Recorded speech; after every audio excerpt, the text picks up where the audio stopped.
30 से 40% रुपया हम लोग बीमारी पे खत्म कर देते हैं। जब लास्ट में सीजन बीतता है, जब किसान अपना बजट लगाता है तो वो घाटे में चला जाता है। वो बैंक का पैसा जो ले रखा था वो नहीं जमा कर पाता। उसका रीजन यही है क्योंकि 30-40% रुपया हम लोग अपना बीमारी पे खत्म कर दिए होते। जो हमारी बचत होनी चाहिए वो नहीं हो पा रही है, उसका रीजन यही है। जैविक खेती से मैं नहीं कहता हूं आप जैविक खेती करेंगे तो आज आप 50 कुंटल गन्ना काट रहे हैं, 100 कुंटल काटने लगेंगे, ऐसा नहीं है। जैविक खेती जब आप करेंगे लागत आपकी जरूर घटेगी। अगर 20,000 लग रहा है, 20,000 लगाने से 1 एकड़ में अगर आप 1 बीघे में 50 कुंटल या 60 कुंटल गन्ना का उत्पादन कर रहे हैं तो मैं बिल्कुल दावे के साथ कह सकता हूं कि आप 10,000 रुपए जैविक खेती करिए, 60 कुंटल गन्ना बीघे में होगा। 10,000 की लागत लगेगी और 60 कुंटल गन्ना आपके बीघे में होगा। और अगर 1 बीघे में आप मतलब पानी 4 लगाते हैं 50 कुंटल गन्ना का उत्पादन करने के लिए तो पानी आपका 3 ही लगेगा।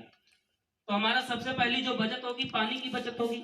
अच्छा, पानी का स्रोत ऐसा तो है नहीं पानी बराबर बढ़ रहा। पानी जो जमीन के अंदर से हम लोग पानी निकाल रहे हैं वो स्थिर है, रुका हुआ पानी है, नदी की तरह बहता नहीं है, वो बराबर कम होता जा रहा है पानी। इसीलिए हम लोग कहते रहते हैं वाटर लेवल बहुत कम हो गया। पहले वाटर लेवल बहुत था, अब क्यों कम हो गया? क्योंकि हम लोग उसका खर्च कर रहे हैं, बराबर खर्चा कर रहे हैं पानी का। और ये सब हम लोगों की जिम्मेदारी है। मैंने बताया सैनिक हमारी सुरक्षा कर रहा है, अपना पूरी तरीके से कर्तव्य निभा रहा है। क्या हम लोग वो कर्तव्य निभा पा रहे हैं? हर एक की जिम्मेदारी है अपने देश की रक्षा सुरक्षा करने की। हर एक, जैसे पिता की जिम्मेदारी होती है अपने परिवार का पालन पोषण करने की, होती है ना। हर पिता चाहता है मेरा परिवार सुरक्षित रहे, अच्छा चले। तो हम लोग किसान को भगवान का रूप क्यों दे दिया गया? किसान को भगवान का रूप इसीलिए दे दिया गया क्योंकि किसान अन्न का उत्पादन करता है और उस अन्न को हर इंसान खाता है। और जब वो अन्न खाता है तो उसके जो पोषक तत्व शरीर में जाते हैं उससे जीवन चलता है।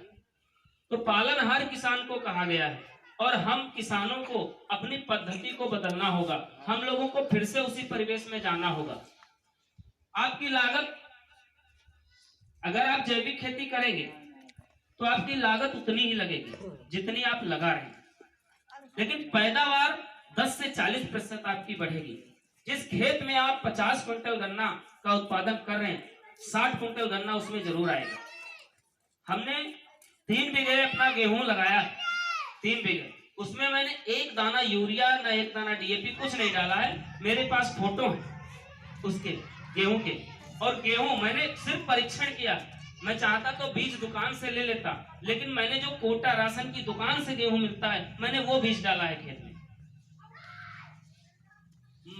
मतलब जैविक खेती जब हम लोग करेंगे उसका उत्पादन बढ़ेगा, 100% बढ़ेगा। उसका कारण यह है कि जमीन में हमारे पोषक तत्व तो खत्म हो गए। अब जैसे हम लोग रसायन हमारे यहाँ का नहीं है। रसायन जो ठंडे देश है, हमारे देश में 18 प्रकार की जलवायु है। हमारा देश कृषि प्रधान देश है। हम लोग पहले रसायन का प्रयोग नहीं करते थे, बिल्कुल हमारा देश स्वस्थ था। आज हमारे देश को लकवा लग गया है, हमारे कैंसर हो रहा है जहां कैंसर नहीं होना चाहिए। गांव में कैंसर नहीं होना चाहिए था, शहरों में होना चाहिए था कैंसर। क्योंकि शहरों में लोग, जो पैसा वाले लोग हैं या शहरों में ताजी सब्जी मिलती है। हम लोग बाजार जाते हैं तो यहाँ जो है हमारी गांव की सब्जी उगाई हुई आती है।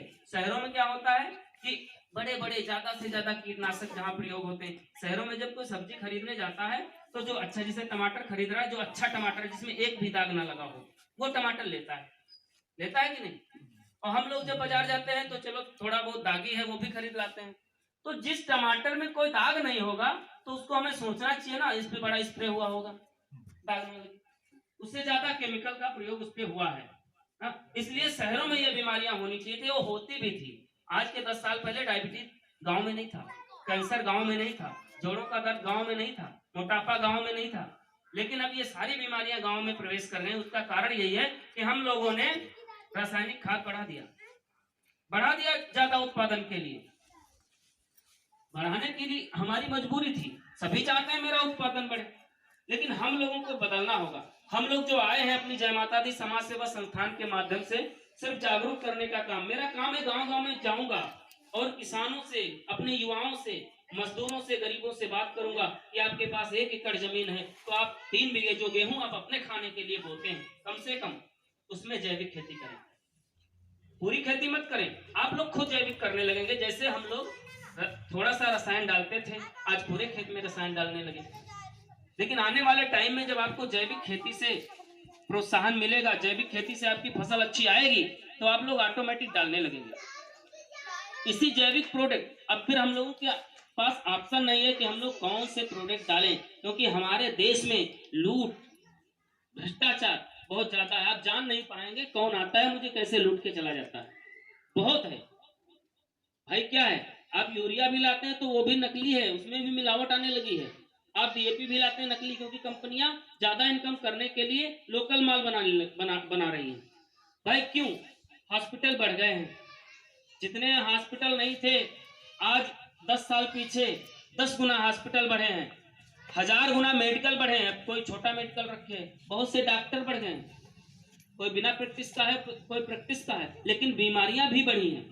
बीमारियां घटने का नाम नहीं ले रही है। डायबिटीज एक ऐसी बीमारी है, आम बीमारी हो गई, दवाई पे दवाई। एलोपैथिक में उसका कोई इलाज नहीं है, एलोपैथिक में कोई इलाज नहीं है।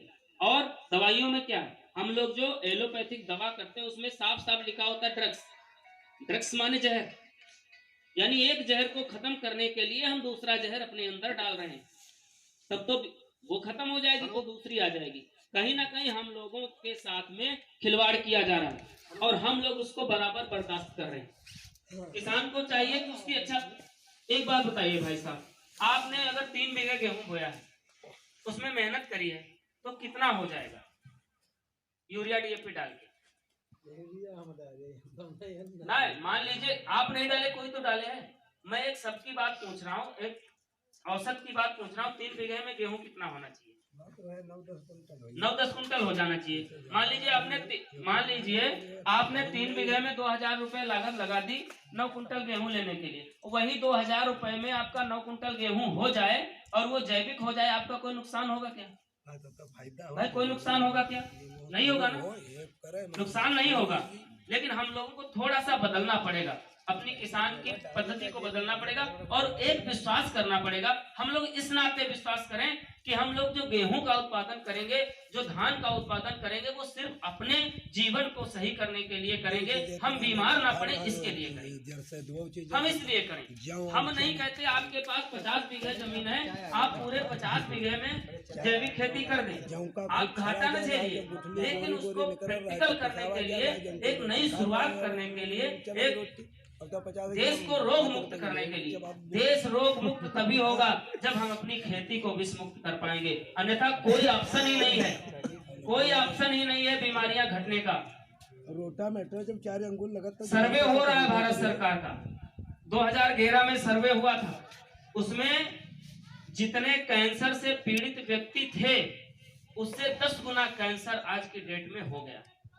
खत्म क्यों नहीं हुआ? दवाइयां बढ़ रही, नई नई दवाइयां आ रही हैं, खत्म हो जाना चाहिए। आज मेरे जोड़ों में दर्द होता है, अंग्रेजी दवा खाई, 15 दिन बंद रहा, 15 दिन के बाद फिर शुरू हो गया। फिर हम पैसा लेकर जाते हैं डॉक्टर के पास, फिर दवा लाते हैं, तो हमारा कहीं ना कहीं नुकसान हो रहा है। हमको होना तो ये चाहिए भाई, आज हमने जिस मर्ज की दवा खाई है, कम से कम 2-3 साल तो वो मर्ज मेरे नहीं आनी चाहिए। और अपनी आयुर्वेदिक चिकित्सा पद्धति में ये था। आयुर्वेदिक चिकित्सा, आज सभी लोग बैठे हम लोग मानते हैं कि आयुर्वेदिक चिकित्सा पद्धति एक ऐसी चिकित्सा पद्धति है जिसके पास जड़ तोड़ इलाज है। हम लोग कहते भी हैं आयुर्वेद में तो जड़ तोड़ है भैया, आयुर्वेद करोगे तो जड़ से खत्म हो जाएगी। एलोपैथिक में सब ड्रग्स है, उसमें नशा है, जहर है। जैसे ही हमने डाला अपने शरीर के अंदर, वो नशा मेरे शरीर में व्याप्त होता है और बीमारी का जो दर्द था उसको हम भूल जाते हैं। और जब तक उस नशे का असर, ड्रग्स एक ऐसा नशा है, महंगा नशा है, वो उसका असर महीनों रहता है। और जब शरीर में जब वो महीनों रहेगा तो बीमारी उसमें दबी रहेगी और अंदर अंदर दीमक की तरह वो बीमारी बढ़ेगी। ये है एलोपैथी। कोई डॉक्टर कैंसर का इलाज करता रहता है, 5-10 लाख रुपए किसान लगा देता है, उसके बाद में डॉक्टर कहता है कि अब मेरे पास इसका इलाज नहीं है, अब इनको घर ले जाओ, अब इनके आखिरी दिन। 10 लाख रुपए भी आपने ले लिए, पैसे किस लिए लिए आपने? ठीक करने के लिए थे, मरीज ठीक हो जाना चाहिए था। 100% नहीं ठीक होना चाहिए था, फिर भी 50% उसका असर हो जाना चाहिए था। लेकिन हुआ क्या? आपने 2 महीने इलाज किया, 10 लाख रुपए मैंने अपनी गाड़ी कमाई का आपको दिया, उसके बाद में ये सुनने के लिए तो नहीं दिया था कि अब इनको घर ले जाओ, अब इनके आखिरी दिन चल रहे हैं, इनको जो कुछ खिलाओ पिलाओ बस सही है। इसलिए कोई पैसा देता है क्या? पैसा इसलिए देता है कि हम ठीक हों, हमारा रोग मुक्त शरीर हो जाए। तो सिर्फ जब ये गहन अध्ययन किया, भारत सरकार आज कह रही है, दिल्ली के लाल किले से सरकारें कह रही हैं, किसानों से प्रार्थना कर रही है, निवेदन कर रही हैं कि आप लोग 30% 40% यूरिया डीएपी खाद डालना कम करें और जैविक खेती अपनाएं। क्योंकि उनको भी पता है, बड़े बड़े मेडिकल कॉलेज बना रहे हैं, बड़े बड़े डॉक्टरों को 2-2 लाख रुपए सैलरी दे रहे हैं और वो डॉक्टर सब फेल हो रहे हैं, बीमारियां खत्म नहीं कर पा रहे हैं। कारण क्या है इसका? भाई सरकार का भी पैसा वो लोग लूट रहे हैं। बाहर से दवाइयां आती हैं, ये कोई अंग्रेजी दवा हमारे देश में नहीं बनती, ये सारी दवाइयां विदेशी कंपनियां बना रही हैं। हम लोगों का मेहनत का पैसा ये सारे विदेशी कंपनियां लिए जा रही हैं। जापान को सुना, हम 1947 में आजाद हो गए, अंग्रेजों के गुलाम थे ये देश। 1947 में आजाद हुआ भारत देश। जापान 1949 में आजाद हुआ, 2 साल बाद। हम 2 साल पहले आजाद हो गए। जापान तीसरा स्थान है पूरे विश्व में। जापान की टेक्नोलॉजी अपने हिंदुस्तान में छाई हुई। कारण क्या है? उन्होंने अपनी संस्कृति को अपनाया। उनके यहाँ अंग्रेजी दवा नहीं चलती, उनके वहां वही दवा चलती है जो उनकी पद्धति थी, यूनानी जिसको हम बोलते हैं, जिसको होम्योपैथिक बोलते हैं। अंग्रेजी दवा एलोपैथ दवा नहीं है वहां जापान में। फ्रांस हमसे सब आगे हैं। अमेरिका एक छोटा सा देश है, विश्व प्रधान है, संयुक्त राष्ट्र है अमेरिका। कारण उन्होंने अपने देश की संस्कृति को अपनाया। हम लोग एलोपैथिक दवा खा रहे हैं, विदेशी कंपनियां पैसा लिए जा रही। भाई इनकम आपके घुग्गुलपुर गांव में मैं आके कोई दुकान रख दूं और मेरी दुकान पे पूरा घुग्गुलपुर सामान लेने लगे, जो भी बेच रहा हूं, इनकम किसको होगी? घुग्गुलपुर वालों को नहीं होगी ना, मुझे होगी। और मैं बाहर का हूं, तो आपके यहाँ का पैसा जो जाएगा उससे मैं मजबूत होऊंगा। और हम लोग बराबर यही करें। कोई भी रासायनिक खाद जो हम अपने खेतों में डाल रहे हैं, कोई भी पेस्टिसाइड जो हम अपने खेतों में डाल रहे हैं, कोई भी इंडियन कंपनी नहीं बना रही। लगाया भैया? सारी विदेशी कंपनियां बना रही हैं, सारी एलोपैथिक दवाइयां विदेशी कंपनियां बना रही हैं और हम लोग कर रहे हैं। कारण यही है कि हम लोग अपने आप को भूल चुके हैं, दूसरों के चक्कर में पड़ के। हो सकता है मेरी बात गलत हो, विश्वास ना हो, लेकिन इसीलिए तो कहते हैं भरोसा तभी होगा जब आप करके देखेंगे। हम लोगों ने एक विषय था विज्ञान आओ करके सीखें। कक्षा 6 में हम जब पढ़ते थे तो ये विषय था विज्ञान आओ करके सीखें। हम आके बता गए आपको जैविक खेती करिए, जैविक खेती करिए। आपको भरोसा कैसे होगा? आपको भरोसा तभी होगा जब आप जैविक खेती करेंगे। और हम लोगों की जिम्मेदारी बनती है कि हम लोग अपने थोड़े थोड़े खेतों में जैविक खेती करने का प्रयास करें। भाई जितना पैसा हम रासायनिक यूरिया डीएपी में डाल रहे हैं, उतने ही पैसे से हम लोग जैविक खेती शुरू करें। पूरे खेत में ना करके एक छोटे से भाग में करें, एक परीक्षण करें कि वास्तव में पैदावार बढ़ती है, क्या वास्तव में जैविक खेती से उत्पादन होता है, तभी तो हम लोग जान पाएंगे। यही कहने के लिए सीतापुर से आपको बताएंगे जैविक खेती। हमारे जो सर हैं मनोज जी, राष्ट्रीय कृषि प्रोत्साहन समिति के अध्यक्ष हैं। इनका काम ये है किसानों को जैविक प्रोडक्ट प्रदान करना, जैविक के बारे में बताना। और आज किसान अपनी पैदावार बढ़ा चुके हैं। अपनी किसान की 2 तरीके की आय होती है, एक तो खेती से, दूसरे पशु से। पशु का दूध बेच के वो अपना अर्निंग करता है और खेती से। तो जैविक खेती के लिए हम लोग आए हैं, प्रयास कर रहे हैं। हमने अपने गांव में शुरुआत कराई है, किसानों को बताया है कि आप थोड़ा थोड़ा करके शुरुआत करिए। आपका अगर 5,000 रुपये लागत लग रही है रासायनिक यूरिया डीएपी में और आपकी जो उत्पादन हो रहा है, आपका उत्पादन बढ़ेगा और लागत कम लगेगी। हर किसान चाहता है कि हमारी बचत हो, ये कोई नहीं चाहता कि हमारा नुकसान हो, लेकिन फिर भी नुकसान होता है। तो हम लोग अपने आप पे भरोसा करके बस जैविक खेती की शुरुआत करें और फिर से वही संस्कृति अपना